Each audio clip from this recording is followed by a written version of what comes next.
السلام علیکم مائی YouTube viewers, امید کرتی ہوں آپ سب خیریت سے ہوں گے۔ ناول سٹارٹ کرنے سے پہلے میری آپ تمام ویورز سے ریکویسٹ ہے کہ پلیز میرے چینل اناشا وائس کو سبسکرائب کیجئے، میری ویڈیوز کو لائک شیئر کمنٹ میں ریویوز لازمی دیں اور ساتھ ہی ساتھ بیل آئیکن کو ہٹ کر دیجئے تاکہ آپ کو تمام اپڈیٹس وقت پر ملتی رہیں۔ شروع کرتے ہیں اپنا ناول جینے کی وجہ از قلم اناشا۔ آج اس ناول کی آخری قسط ہے۔ امید کرتی ہوں کہ آپ کو یہ ناول پسند آیا ہوگا۔ انشاءاللہ اسی ہفتے سے ایک نیا ناول شروع کروں گی، امید کرتی ہوں کہ آپ کو وہ بھی بہت اچھا لگے گا۔ تو بنا وقت کو ضائع کیے ہم اپنے ناول کی آج کی آخری قسط کو شروع کرتے ہیں۔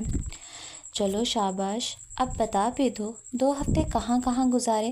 ماہنور نے ایکسائٹڈ ہو کر پوچھا تو پریشے نے دھیرے سے مسکرا کر آنکھیں چرائیں۔ پہلے مری، پھر نتھیا گلی اور آخر میں 2 دن کے لیے اسلام آباد۔ اور برف پڑی تھی وہاں؟ جانان کا سوال معصوم تھا، آواز میں بچپنا تھا۔ ہاں بہت۔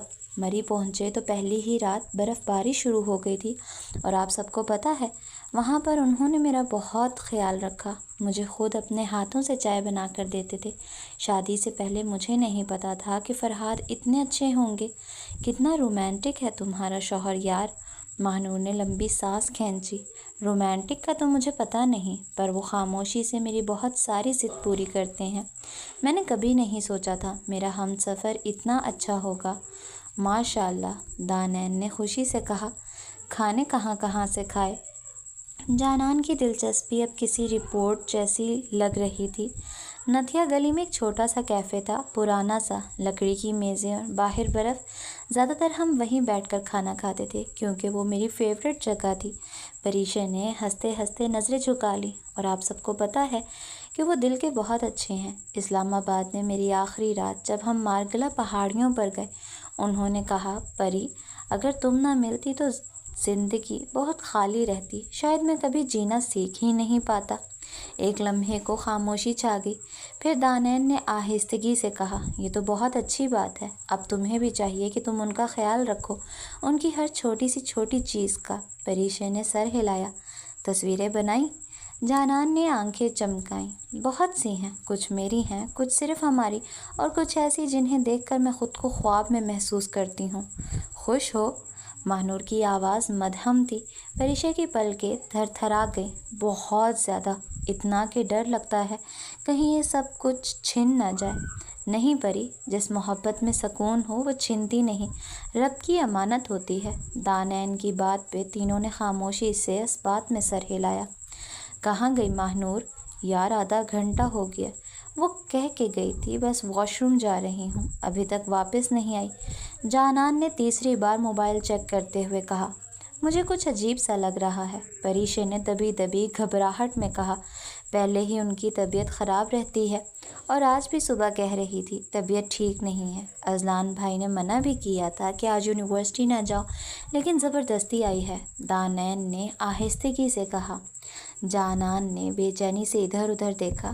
میں مین ریسٹ روم میں دیکھ کر آتی ہوں۔ پری تم کینٹین والی سائڈ چیک کرو، میں لیفٹ سائڈ والے پورشن کے واش رومز دیکھتی ہوں، دانین نے کہا، اور تینوں تیزی سے اپنی اپنی سمت بڑھ گئیں۔ 5 منٹ گزر گئے، 10 منٹ، اور پھر وہی جگہ، وہی بے چینی۔ پریشے نے مڑ کر دانین کو دیکھا۔ نہیں ملی، کہیں بھی نہیں، کوئی جاننے والی لڑکی بھی نہیں ملی جس سے پوچھتی۔ دانین کی سانس بے ترتیب ہو رہی تھی۔ 1 منٹ، جانان نے جھٹکے سے موبائل نکالا۔ میں اذلان بھائی کو کال کرتی ہوں۔ نہیں، دانین نے فوراً روکا۔ اذلان کو ابھی مت بتانا، وہ پینک کر جاتا ہے۔ میں راحم کو فون کرتی ہوں، شاید وہ کیمپس میں ہی ہوں۔ ابھی اس کے فون پر کال جا رہی تھی کہ پریشے نے گردن موڑ لی۔ ارے وہ سامنے سے راحم بھائی اور اذلان بھائی ہی آ رہے ہیں۔ کہاں؟ جانان نے تیزی سے پیچھے مڑ کر دیکھا۔ 5 قدم کے فاصلے پر دونوں ہی آ رہے تھے۔ ان کے چہرے جیسے ہی تینوں کے پریشان تاثرات سے ٹکرائے، اذلان تیز قدموں سے آگے بڑھا۔ کیا ہوا؟ اس کا لہجہ بے چینی لیے ہوئے تھا۔ دانین نے فوراً بات شروع کی۔ ماہنور پچھلے آدھے گھنٹے سے غائب ہے، وہ کہہ کر گئی تھی کہ ریسٹ روم جا رہی ہوں، مگر ابھی تک واپس۔ اذلان نے بات مکمل سنے بغیر ایک جھٹکے سے رخ موڑا اور یونیورسٹی کی عمارت کی طرف تیزی سے بھاگا۔ راحم نے دانین کے کندھے پر ہاتھ رکھا۔ کون سی جگہ دیکھ لی تم لوگوں نے؟ سب کچھ، کینٹین، دونوں بلاکس کے واش رومز، مین ہال، کہیں نہیں ہے وہ۔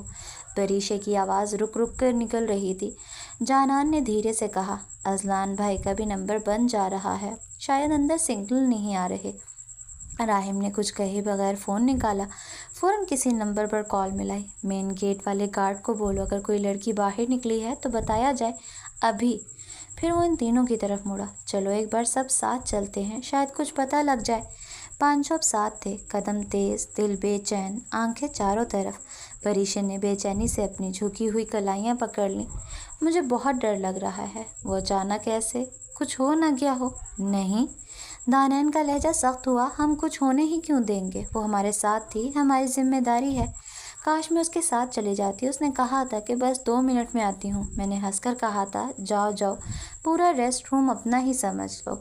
جانان کی آواز لرز گئی۔ اسی لمحے اذلان واپس آتا دکھائی دیا، وہ دوڑتا ہوا آیا اور آتے ہی ایک لمحے کو رکا۔ کچھ پتہ چلا؟ راحم نے فوراً پوچھا۔ اذلان نے سانس بحال کی، نہیں، پورے بلاک دیکھ لیا، کسی لڑکی نے اسے جاتے ہوئے نہیں دیکھا، فون بھی اس کا آف ہے۔ پانچوں کی نظریں آپس میں ملی، اب پریشانی خاموشی میں بدل چکی تھی۔ ہم سب مل کر دوبارہ چیک کرتے ہیں۔ اذلان کی آواز میں فیصلہ تھا، آج اگر اسے کچھ ہو گیا نا، میں خود کو کبھی معاف نہیں کروں گا۔ اس کے لہجے میں وہ سب کچھ تھا جو ایک شوہر کے دل میں ہوتا ہے جب اس کی بیوی اسے کسی اور چیز سے زیادہ عزیز لگتی ہے۔ پانچوں اب ایک ساتھ الگ الگ سمتوں میں نکل چکے تھے۔ اسٹور روم کا دروازہ ہلکی سی چرچراہٹ سے بند ہوا تھا۔ اندر اندھیرا پھیلا تھا اور دیوار سے ٹیک لگائے فرش پر گری ہوئی ماہنور کی پلکیں ہلکی ہلکی جنبش کر رہی تھیں۔ اسے لگا جیسے ٹھنڈا سا پانی اس کے چہرے پر گرا ہو۔ آنکھوں کے گرد جیسے بوجھ سا جم گیا تھا، ذہن دھند میں لپٹا ہوا تھا۔ پانی کی اگلی بوند گرتے ہی اس نے آنکھیں آہستہ آہستہ کھولیں۔ سامنے وہ چہرہ جھکا کھڑا تھا جو اس کے خوابوں میں بھی کبھی جگہ نہ بنا سکا تھا۔ عمر، وہی ناپسندیدہ سا چہرہ اور وہی مکروہ جس نے ایک پل میں ماہنور کا پورا وجود لرزا دیا۔ وہ ساکت ہو گئی۔ ایک لمحے کو لگا شاید کوئی برا خواب ہے، لیکن سانس کی بے ترتیب روانی نے بتا دیا کہ یہ حقیقت ہے۔ عمر، اس کے لبوں پر صرف اتنا ہی آیا تھا، اور اس سے پہلے کہ وہ چیخ کر کسی کو اپنی مدد کے لیے بلاتی، عمر جھٹکے سے آگے بڑھا اور اس کے منہ پر ہاتھ رکھ دیا۔ شش، چیخنے کی کوئی ضرورت نہیں جانے من۔ اس کے لہجے میں زہر کھلا ہوا تھا۔ بہت مہینے ضائع کیے تم پر تم ہو کے قابو ہی نہیں آئی، لیکن اب اور برداشت نہیں ہو رہا۔ جس مقصد کے لیے تمہارے پیچھے خوار ہوا ہوں وہ تو پورا کر لینے دو نا۔ اس کے چہرے پر ایسی ہنسی تھی جیسے کسی درندے کو شکار نظر آ جائے۔ پھر وہ تھوڑا سا جھکا، اس کی گردن کی طرف جھکتے ہوئے کہا، پھر لے جاؤں گا تمہیں اس جگہ جہاں تم جیسی حسین چیزیں زیادہ دیر محفوظ نہیں رہتی، ایک کوٹھے پر۔ ماہنور کی آنکھیں خوف سے پھٹی جا رہی تھیں، سانس جیسے رک گئی تھی، دل جیسے پسلیوں کو توڑ کر نکلنے کی کوشش کر رہا تھا، اور آنکھوں سے آنسو بے اختیار رکنے کا نام نہیں لے رہے تھے۔ لیکن اس بار اس نے ہار نہیں مانی۔ وہ جانتی تھی وہ کمزور نہیں ہے، وہ جانتی تھی اس کا وجود کسی کا کھلونا نہیں۔ عمر کا ہاتھ اب اس کے گلے کی طرف گیا، وہ آہستہ آہستہ دباؤ بڑھا رہا تھا۔ ماہنور کی آنکھوں کے سامنے اندھیرا چھا رہا تھا، مگر اسی مقام پر جب سب ختم ہوتا محسوس ہو رہا تھا، ماہنور نے اپنی پوری طاقت جمع کی اور بیٹھے بیٹھے اپنے دائیں بازو کو جھٹکے سے پیچھے موڑ کر کوہنی عمر کے پیٹ میں دے ماری۔ آہ! عمر کراہتا ہوا پیچھے ہٹا۔ ماہنور نے سانس لینے کی کوشش کی جیسے دوبارہ زندگی ملی ہو، اور موقع دیکھ کر پورے زور سے چیخ ماری، بچاؤ بچاؤ، کوئی ہے؟ Azlan, Daneen, Pari, Janan, please help me. چیخیں اسٹور روم کی دیواروں سے ٹکرا کر گونجی۔ دروازہ اندر سے بند نہیں تھا۔ عمر نے آگے بڑھ کر ماہنور کو دوبارہ قابو پانے کی کوشش کی۔ وہ مسلسل چیخ رہی تھی، کوئی ہے؟ پلیز مجھے بچاؤ۔ باہر سے قدموں کی آوازیں آنا شروع ہو گئیں۔ رکو! اذلان کے قدم اچانک تھمے۔ کیا ہوا؟ راحم نے فوراً پیچھے دیکھا۔ آواز آئی ہے، کسی کی چیخ، دبی دبی سی۔ اذلان نے نظریں دائیں طرف موڑتے ہوئے کہا، پریشے، دانین اور جانان بھی رک گئیں۔ ایک لمحے کی خاموشی، پھر دوبارہ ایک مدھم سی گھٹی گھٹی آواز، جیسے کوئی سانس روک کر اندر سے چیخنے کی کوشش کر رہا ہو۔ ادھر سے آئی ہے، یہ اسٹور روم کی طرف۔ راحم اور اذلان نے اپنے قدم فوراً اسٹور روم کی طرف بڑھائے۔ دروازہ بند تھا پر کنڈی نہیں لگی ہوئی تھی، کوئی اندر سے کھول نہیں رہا تھا۔ راحم نے دونوں ہاتھوں سے دروازے کو زور سے جھٹکا۔ اذلان نے کندھے سے دھکا دیا۔ 1 2 3 دھڑاک۔ دروازہ زور سے کھلتے ہی وہ جو منظر سامنے آیا، اس نے دونوں کے جسموں میں جیسے آگ بھر دی تھی۔ عمر ماہنور کو بالوں سے پکڑے کھڑا تھا اور اسی لمحے اس کے ہاتھ کا ایک تھپڑ ماہنور کے چہرے پر پڑا۔ تو نے سمجھا کیا ہے خود کو؟ وہ غرا رہا تھا۔ خبیث انسان، میں تجھے زندہ نہیں چھوڑوں گا۔ تیری ہمت کیسے ہوئی میری بیوی کو ہاتھ لگانے کی؟ اذلان کی دھاڑ پورے اسٹور روم میں گونجی۔ عمر نے مڑ کر دیکھا بھی نہ تھا کہ راحم پوری رفتار سے دوڑتا ہوا اس سے ٹکرایا اور دونوں زمین پر جا گرے۔ اذلان نے پل بھر ضائع کیے بغیر عمر کا گریبان پکڑ کر اس کے چہرے پر مکے برسانے شروع کر دیے۔ یہ میری بیوی ہے۔ ہر مکہ، ہر لفظ کے ساتھ اذلان کا وجود جیسے آگ میں جھلس رہا تھا۔ راحم نے عمر کو بازو سے کھینچا، پھر اسے گھسیٹ کر دیوار سے دے مارا۔ اس کے ہاتھ مسلسل عمر کے چہرے، سینے، پیٹ پر برس رہے تھے۔ دوسری طرف دانین، جانان اور پریشے بھاگ کر ماہنور کے پاس پہنچی۔ ماہنور، دانین نے اس کا چہرہ تھاما۔ آنکھیں کھولو۔ پریشے نے لرزتے ہاتھوں سے اس کے گال پر پڑا تازہ نشان دیکھا۔ جانان کا چہرہ زرد ہو چکا تھا، اس کے ہاتھ ٹھنڈے ہو رہے ہیں۔ ماہنور، آپ بھی؟ پریشے کی آنکھوں سے آنسو بہہ نکلے۔ آپ بھی کچھ بولیں نا۔ ماہنور نے بہت ہلکی آواز میں گھٹی گھٹی سانس کے ساتھ بس اتنا کہا، اذلان۔ اذلان کی سماعتوں میں جیسے ہی آواز گونج گئی، اس نے ایک جھٹکے سے عمر کو زمین پر پٹکا اور چیخا، میں اسے زندہ نہیں چھوڑوں گا۔ اس نے میری ماہنور کو چھوا ہے۔ وہ ایک جانور کی طرح اس پر پل پڑا۔ راحم نے بیچ میں آ کر اذلان کو پکڑا۔ اذلان، بس کر، اسے ہم بعد میں دیکھ لیں گے، پہلے ہمیں ماہنور کو ہسپتال لے کر جانا ہے۔ مجھے اس کی طبیعت ٹھیک نہیں لگ رہی۔ ہسپتال کے وارڈ کے باہر سب خاموش کھڑے تھے۔ اذلان نے دونوں ہاتھ آپس میں کس کر پکڑے ہوئے تھے۔ اس کی نظریں زمین پر تھیں۔ جانان نے آہستہ سے پریشے کی طرف دیکھا۔ ماہنور کو کچھ ہوگا تو نہیں نا؟ نہیں، اللہ کرے سب ٹھیک ہو۔ پریشے کی آنکھوں میں نمی تھی۔ راحم نے دانین کی طرف دیکھا جو ایک کونے میں ہاتھ جوڑ کر دعائیں مانگ رہی تھی۔ اور آخرکار سب کے انتظار کی گھڑی ختم ہوئی۔ ڈاکٹر نکلا تو سب ایک ساتھ اس کی طرف لپکے۔ کیسی ہے وہ؟ اذلان کی آواز میں تھر تھراہٹ تھی، لیکن اس نے خود کو مضبوط رکھنے کی کوشش کی۔ ڈاکٹر نے ہلکی سی مسکراہٹ کے ساتھ سر ہلایا۔ پریشان ہونے کی کوئی بات نہیں ہے، وہ صرف شدید ذہنی دباؤ اور صدمے کی وجہ سے بے ہوش ہو گئی ہیں۔ کچھ ہلکی چوٹیں آئی ہیں، مگر کوئی گہرا زخم یا اندرونی نقصان نہیں ہوا۔ پریگنینسی بھی محفوظ ہے۔ ہم نے مکمل چیک اپ کیا ہے۔ اذلان کی آنکھیں ایک لمحے کو بند ہوئیں، لبوں سے ایک سانس نکلی جیسے کسی نے جلتا دل ٹھنڈے پانی میں ڈبو دیا ہو۔ شکر ہے میرے رب کا، پریشے نے آہستہ سے کہا اور فوراً جانان کے گلے لگ گئی۔ دانین نے آنکھیں کھول کر اوپر کی طرف دیکھا اور کہا، اللہ تیرا شکر ہے۔ اذلان نے سر جھکایا، پھر سیدھا کیا، میں اندر جا سکتا ہوں؟ ڈاکٹر نے نرمی سے مسکرا کر کہا، ہاں، لیکن بس 2-3 منٹ کے لیے، وہ ابھی نیم بے ہوش ہیں۔ اذلان آہستہ قدموں سے دروازے کی طرف بڑھا۔ دل اب بھی دھڑک رہا تھا، لیکن آنکھوں میں سکون تھا۔ پیچھے کھڑے باقی سب نے ایک ساتھ ایک ہی دعا دل میں دہرائی، یا اللہ، جسے تو نے بچایا ہے اسے کبھی ٹوٹنے نہ دینا۔ گھریلو ہنگاموں، ہسپتال کے چکر اور مختلف الجھنوں میں 2 ہفتے کیسے گزرے کسی کو معلوم نہ ہو سکا۔ راحم اپنے کمرے کے بیڈ پر ٹیک لگائے بیٹھا گہرے انداز میں کچھ سوچ رہا تھا۔ سامنے آئینے کے پاس دانین بال سنوار رہی تھی اور اس کی موجودگی میں راحم کی نظریں اس کے چہرے سے ہٹنے کا نام نہیں لے رہی تھیں۔ دانین، جی؟ دانین نے شیشے میں سے ہی راحم کو دیکھتے جواب دیا، ہمیں بھی ایک بیبی پلان کر لینا چاہیے۔ اچانک کہا گیا جملہ دانین کے ہاتھ میں تھما برش روک گیا۔ اس نے پلکیں اٹھا کر آئینے میں راحم کی آنکھوں میں جھانکا۔ اذلان مجھ سے چھوٹا ہے اور وہ باپ کے عہدے پر فائز ہونے والا ہے، اور میں؟ دانین نے ساکت ہو کر ایک پل کے لیے راحم کو دیکھا، پھر اپنی بڑی بھولی سی آنکھیں اس پر جمائیں اور آہستہ آہستہ کمرے سے باہر نکلنے لگی۔ راحم نے فوراً آگے بڑھ کر اس کا ہاتھ تھام لیا۔ میں بات کر رہا ہوں اور تم باہر جا رہی ہو۔ لہجہ تھوڑا سا سخت تھا، جیسے عادت کے مطابق غصے اس کی ہر بات میں شامل ہو۔ दानैन ने एक पल को सांस रोकी, फिर अपनी नज़रें छत की तरफ की और जैसे खुद से कहा, इस इंसान का कुछ नहीं हो सकता। दानैन को अब आदत सी हो गई थी उसकी गरजती हुई फितरत की। राहिम ने उसे अपनी तरफ खींचा और बिना कोई लफ्ज़ कहे शिद्दत से उसके होंठों पर झुक गया। दानैन ने आंखें बंद कर ली और गलती से भी राहिम को अपने से दूर करने की कोशिश ना की, क्योंकि अंजाम वो जानती थी। एक मध्यम सी कपकपी उसके वजूद में दौड़ गई। राहिम ने उसके चेहरे को अपने दोनों हाथों में थामा और उसकी पलकों पर अपनी पेशानी रख दी। तुम्हें मेरी बात बुरी लगी? दानैन ने सर आहिस्ता से नफ़ी में हिलाया, लेकिन जिस तरह आपने अचानक वो बात की वो। राहिम ने मुस्कुरा कर उसे बेड पर बिठाया, खुद उसके बराबर आकर बैठा। मैं तुम्हें माँ बनते हुए देखना चाहता हूँ। तुम्हारी गोद में हमारा बच्चा हो, तुम उस पर झुक कर मुस्कुरा रही हो और मैं तुम्हें देख रहा हूँ। दानैन ने शर्म से नज़रें झुका लीं, लेकिन होंठों पर मुस्कुराहट फैल गई। अगर तुम तैयार हो, राहिम ने उसके कान के करीब सरगोशी की।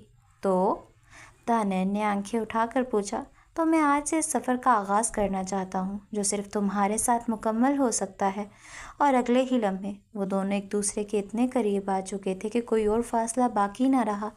वक्त जैसे थम गया था। राहिम ने उसके कंधों पर लब रखे और सरगोशी में कहा, तुम मेरी ज़िंदगी की वो दुआ हो जो हमेशा कबूल हुई। वो रात जज्बात और लम्स की ज़ुबान में ढल चुकी थी, खामोश, मुक़द्दस, मुकम्मल। कमरे में हल्की हल्की रोशनी फैली हुई थी। वो अरशमान के कंधे पर सर रखे बैठी मुसलसल बोले जा रही थी। उसका अंदाज मासूम था और लहजा ख्वाब सा। आपको पता है ना अरशमान, मुझे बच्चे बहुत पसंद हैं। अरशमान ने उसकी तरफ देखा, आंखों में नरम सी मुस्कुराहट थी। जब महानूर का बेबी आएगा ना तो देख लेना, वो सबसे ज़्यादा मेरे पास रहेगा। मैं उसे किसी को भी नहीं दूंगी, सारा वक्त मेरे साथ रहेगा। वो हंसी जैसे कोई छोटा बच्चा अपनी पसंदीदा गुड़िया की बात कर रहा हो। अरशमान की पलकें एक लम्हे को थम गई। मुस्कुराहट लबों पर जमी रही, लेकिन नज़र उसने दूसरी तरफ फेर ली। जानान ने महसूस नहीं किया, लेकिन अरशमान के दिल में जैसे एक बोझ सा उतर गया था। वो सच जो वो अभी तक जानान को नहीं बता पाया था कि जानान कभी माँ नहीं बन सकती।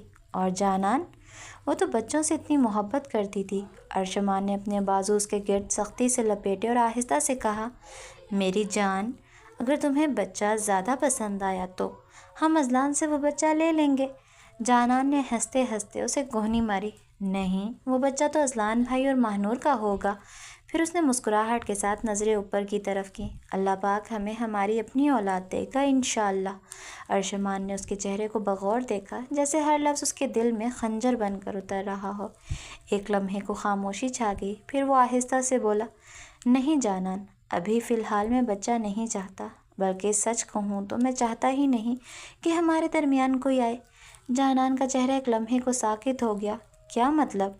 उसने आहिस्तगी से कहा, आप ऐसा क्यों कह रहे हैं? अरशमान ने उसके गाल को अपनी उंगली से छुआ, क्योंकि मैं अपनी पूरी ज़िंदगी सिर्फ तुम्हारे साथ गुजारना चाहता हूँ। जानान ने आंखें छोटी करके उसे देखा।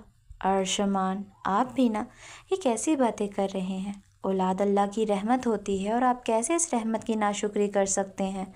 अल्लाह पाक इंशाल्लाह हमें भी देगा, वो सब कुछ देगा जो हम दिल से मांगेंगे। अरशमान उसकी आंखों में देखकर मुस्कुरा दिया। बात की बात बाद में देखी जाएगी। वो झुका और आहिस्ता से उसके लबों को अपने लम्स में कैद कर लिया। एक ऐसा लम्स जिसमें अल्फाज नहीं थे, सिर्फ जज्बे, बेबसी, शिद्दत और वो सच जो उसने छुपाया था। जानान की सांसें बेतरतीब होने लगीं और उसकी उंगलियां लाशऊरी तौर पर अरशमान की शर्ट के कॉलर से लिपट गईं। अरशमान ने उसे आगोश में भरकर बेड पर लिटाया और आहिस्ता आहिस्ता उसके गिर्द अपनी चाहत की चादर तान दी। वो रात एक सच को खामोशी से दफन कर गई थी और मोहब्बत की शिद्दत ने एक माँ बनने के ख्वाब को लम्हों के लिए भुला दिया था। किचन में नाश्ता तैयार हो रहा था। पाकीज़ा बेगम हाथ आटा गूंद रही थी और साथ साथ हल्की मुस्कुराहट के साथ परीशे को हिदायत दे रही थी, बेटा ज़रा दही भी रख दो साथ। जी अम्मा। परीशे ने मुस्कुराते हुए दही का प्याला निकाला ही था कि ऊपर से फरहाद की आवाज़ गूंजी, परीशे, मेरी टाई नहीं मिल रही। परीशे ने एक पल को सांस रोकी, फिर आंखें बंद करके लब पेंचे। पाकीज़ा बेगम ने हंसते हुए सर हिलाया। ये तो रोज़ का ही मामूल है बेटा, शादी के बाद तो जैसे उसने तुम्हें पूरी दुनिया भुला दी हो।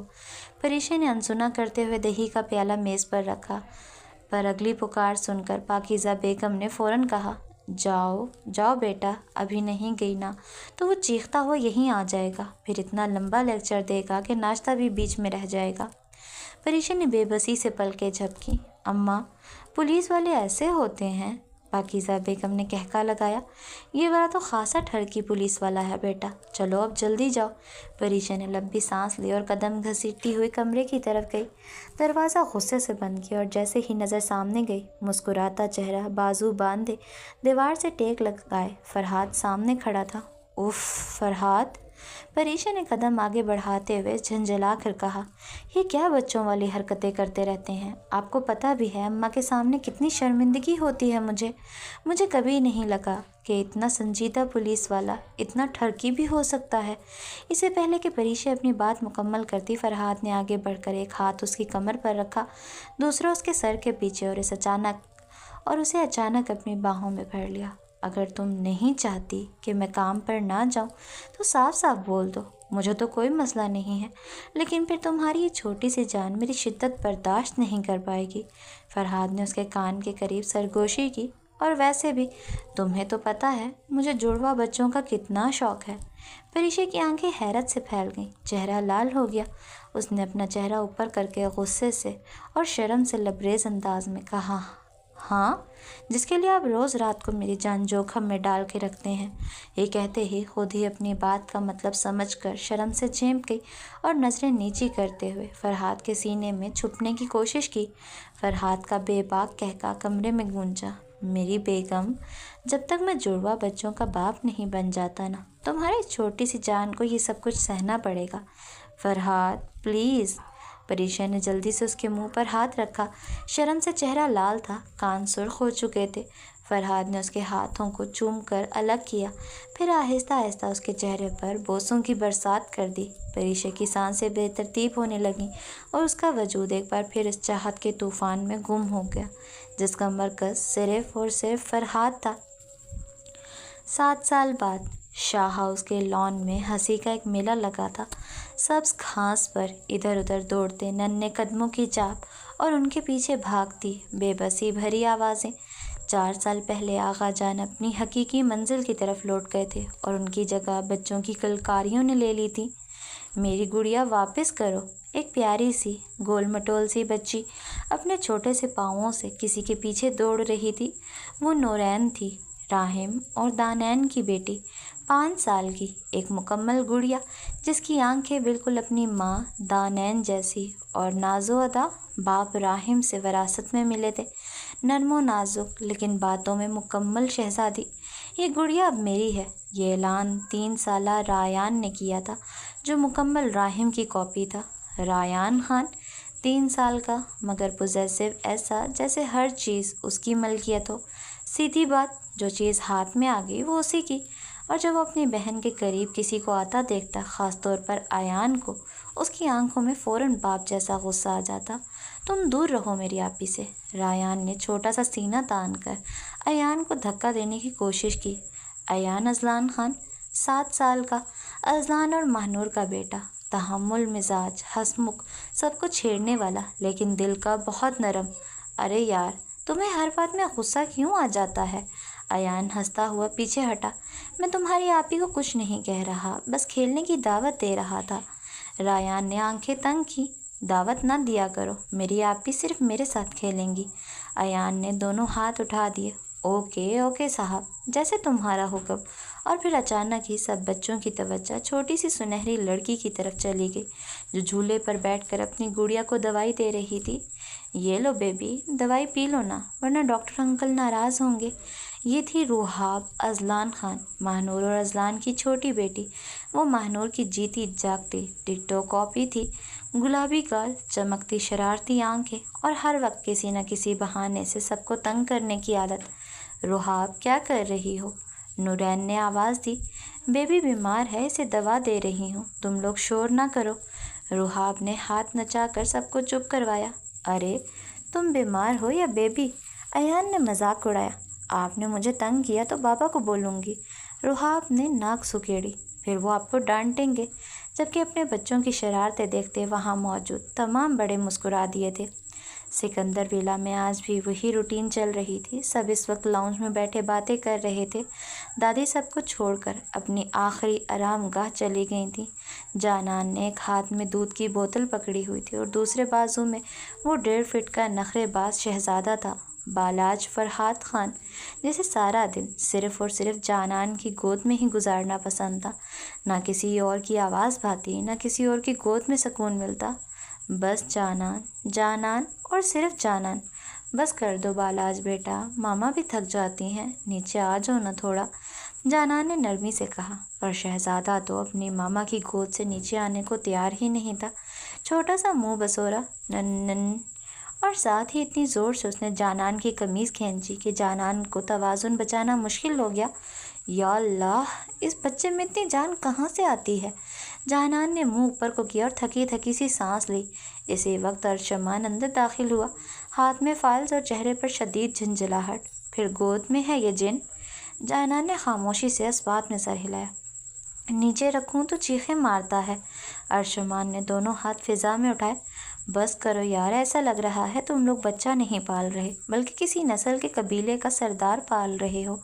वो झंझलाहट भरी आवाज़ में बोला। मैं सीरियसली कह रहा हूँ, बाहर से कोई प्यारी सी बच्ची ले आते हैं, गुड़िया जैसी। इस बंदर को इसके असल माँ बाप के पास छोड़ आते हैं। जानान ने अपनी आंखें छोटी करके अरशमान को घूरा और साथ ही कहा, अरशमान क्या हो गया है? बच्चा है वो, आप भी हद करते हैं। हद तो ये कर रहा है जो सुबह से सिर्फ तुम्हारी गोद में बैठा है। इसी वक्त वो बच्चा, जिसे अभी बंदर का खिताब मिला था, कंधे से नीचे सिर का और ज़मीन पर बैठते ही अरशमान की तरफ देखा। फिर आहिस्ता आहिस्ता रेंगता हुआ उसकी टांग से लिपट गया। अरशमान ने पलकें मटकाई। अब क्या चाहिए? बालाज ने मुंह नीचे करके अरशमान के पाँव पर काटने की कोशिश की। ओए, ये काटता भी है, जानान ने कहका लगाया और साथ ही बाकी सब ने भी, जो खामोशी से इन तीनों का ड्रामा मुलाहिजा फरमा रहे थे। ये रिएक्शन है जनाब। अरशमान ने झंझलाकर जेब से मोबाइल निकाला और नंबर डायल किया। फरहाद, फरहाद सुन रहा है ना? बोल, क्या हुआ है अब? फरहाद ने नींद भरी आवाज़ में कहा। क्या चीज़ थमा दी है हमें? ये तेरा 1.5 फीट का बंदर मेरी बीवी की जान ही नहीं छोड़ता।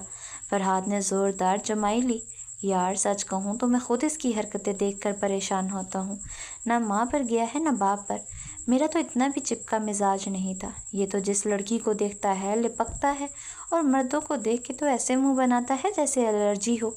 अरशमान ने गुस्से से दांत पीसे। यार मैं बता रहा हूँ, अब अगर इसने मुझे या मेरी बीवी को तंग किया तो मैं इसको बहुत मारूंगा। इतना तो अपनी बीवी के साथ मैं नहीं चिपकता जितना ये सारा दिन उसके साथ चिपकता रहता है, जैसे कि ये उसकी ही मलकियत हो। और अगर मैं लाड साहब को ज़रा सा कुछ कह दूँ तो मेरी बीवी मुझसे ही नाराज़ हो जाती है। मेरी जान के आस पास भी आया ना तो मैं ख़ुद वापस छोड़ने आऊँगा। फरहाद ने हंसते हुए कहा। अरशमान मेरे यार, तुम्हारा जो दिल करे तुम उसके साथ कर सकते हो, क्योंकि अब वो तुम्हारा बेटा है। अरशमान ने तंग आकर फ़ोन बंद किया और अपने पाँव की तरफ देखा, जहाँ बालाज उसके पाँव से लिपटा हुआ फातिहाना अंदाज में अपनी छोटी सी उंगली मुंह में डाले जानान को घूर रहा था, जैसे कह रहा हो, मैं तुम्हारा हूँ, सिर्फ तुम्हारा। फरहाद ने अरशमान का फ़ोन बंद किया ही था कि अचानक दरवाज़ा धड़ाम से खुला। बाबा! दो नन्ही परियां दौड़ती हुई अंदर आईं और सीधा फरहाद के सीने से टकराईं। ओहो मेरी जाने, क्या हुआ? कौन पीछे है? फरहाद ने उनके गुलाबी गाल चूमते हुए पूछा, लेकिन जवाब देने से पहले ही दरवाजे में परीशे नमूदार हुई, हाथ में जूती और आंखों में खालिस क़यामत। आज मैं तुम दोनों को नहीं छोड़ूंगी, तुम्हारी ज़िंदगी आज मेरे हाथों ही जाएगी। वो गुस्से से चिल्लाई। फरहाद ने फ़ौरन दोनों बच्चियों को बाहों के हिसार में लिया और बेड के पीछे ले गया। ओ हो, मेरी बीवी आज तो शेरनी बन गई। क्या हुआ मेरी परी को? परीशे की आंखें, पेशानी और हाथ तीनों बोल रहे थे कि वो वाकई भपरी हुई है। इधर बच्चियों की शक्लें देखने लायक थीं। एनावर ने दांत निकाल कर शरारत से कहा, मामा आप कुछ नहीं कर सकती, आप बाबा हमें बचा लेंगे। हरीम ने सर हिलाकर तायीद की। बाबा हमें बहुत प्यार करते हैं, आप बस बीच में ना आए मामा। परीशे ने गुस्से से दोनों को घूरा। बीच में ना आए, अब तुम दोनों को मेरे हाथों से कोई नहीं बचा सकता। इससे पहले कि वो आगे बढ़ती, फरहाद ने फ़ौरन आगे होकर उसके दोनों हाथ काबू में ले लिया। ओए ओए ओए, ये क्या कर रही हो परी? बच्चों पर गुस्सा? चलो बस, मैं हूं ना, मेरी बेटियों को कुछ नहीं होने दूंगा। परिशा ने हाथ झटकने की नाकाम कोशिश की। फरहाद, आपकी ये बेटियां किसी दिन मुझे मार डालेंगी, मैं तंग आ गई हूँ इनसे। फरहाद ने इशारा किया।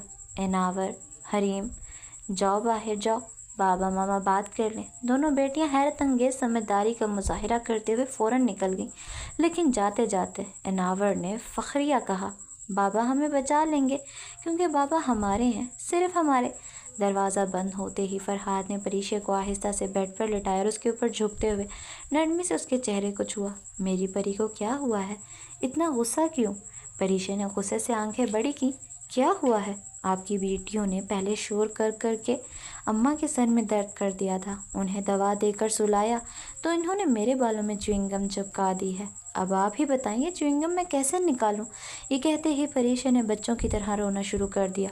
फरहाद ने गहरा सांस लिया। ओ मेरे खुदा, परी तुम भी ना, आ जाओ, तुम्हारा शौहर किस दिन काम आएगा? उसने धीरे से उसके बालों को हाथ में लिया और उंगलियों से च्युइंगम के किनारे अलग करना शुरू किए। देखो, आराम से निकल जाएगा और अगर नहीं निकला तो बाल काट दूंगा, वैसे भी गर्मियों का सीज़न है। परीशा ने सिसकते हुए कहा। बाल नहीं काटने? फरहाद ने हंसते हुए कहा। तो च्युइंगम निकालने दो ना। उसके बालों में उंगलियां चलाते हुए नरमी से च्युइंगम निकाल रहा था और साथ साथ उसकी आंखों में मोहब्बत से झांक रहा था। फरहाद ने च्युइंगम निकालने के बाद उसके चेहरे पर झुककर आहिस्ता से कहा, तुम मेरी जान हो यार, रोया ना करो, इस तरह करके तुम मेरी जान निकाल देती हो। फिर उसने उसके होंठों पर नरम सा लम्स रखा और बेड पर पड़ी परीशा ने शर्मा कर आंखें बंद कर लीं।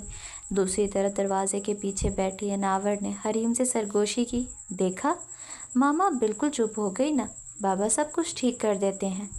शाह हाउस आज फिर पूरे जोबन पर था। डाइनिंग हॉल से लेकर लॉन तक कह के गूंज रहे थे। घर के हर कोने में रंग बिखरे हुए थे। सिकंदर साहब, मरियम बेगम, आमना बेगम, सिद्रा बेगम, अरसलान साहब, सुहेल साहब और पाकीज़ा बेगम एक कोने में बैठकर अपने बच्चों की खुशियां देखकर खुश हो रहे थे। अजलान, महानूर और उनके दोनों बच्चे, अयान जो अपने अब्बा की कॉपी था और रुहाब जो नटखट और मुकम्मल महानूर की क्लोन, राहिम, दानैन और उनके दोनों बच्चे, प्यारी सी नूरैन और पुज़ैज़िब छोटा सा रायान जो आज भी अयान के साथ लड़कर बादल नख्वास्ता ही खेल रहा था, अर्शमान, जानान और उनका बेटा जो अपनी शरारतों में मशगूल था और जानान को मुकम्मल मसरूफ़ रखे हुए था, फरहाद और परीशे, साथ में उनकी जुड़वां शहज़ादियाँ अनावर और हरीम जो सबको तंग करके किचन में छुपकर केक खा रही थी। और तभी लॉन के दाखिली दरवाजे से एक मजबूत दराज कर यूनिफॉर्म में मलबूस हमज़ा दाखिल हुआ, चेहरे पर संजीदगी और आंखों में शरारत की चमक लिए। हुसैन साहब 2 साल पहले ही हार्ट अटैक की वजह से वफ़ात पा गए थे और तब से ही हमज़ा ने अपने बाप से किया वादा निभाने के लिए राहिम से अपने ताल्लुकात बेहतर कर लिए थे, लेकिन उसे चिढ़ाने का कोई मौका हाथ से जाने नहीं देता था। वो उसे अपना हक समझता था। आखिर को राहिम ने भी तो उसकी बहन को इतना तंग किया था, अब इतनी सज़ा तो बनती थी। दानैन जो राहिम के साथ खड़ी थी, भाई को देखते ही खुशी से उसकी तरफ बढ़ी और बग़ैर कुछ कहे उसके गले लग गई। हमज़ा ने बहन को अपनी बाहों में लिया। ये मंज़र राहिम की आंखों में धुआं भर गया। वो एक तरफ खड़ा अपनी बीवी को किसी और की बाहों में देख रहा था और वो कोई और, उसका साला था। हमज़ा ने थोड़ा झुककर दानैन के माथे पर बोसा देने के लिए सर बढ़ाया ही था कि राहिम फ़ौरन आगे बढ़ा। दानैन को बाजुओं से थाम कर खुद से करीब कर लिया। अब बहुत हुआ, ज़्यादा शौक़ी ना मारो हमज़ा। हमज़ा ने पलकें झपकाई। ओ सॉरी बहनोई साहब, लगता है बीवी की मलकियत का कागज़ साथ लिए फिरते हैं आप। राहिम ने उसे खा जाने वाली नज़रों से देखा।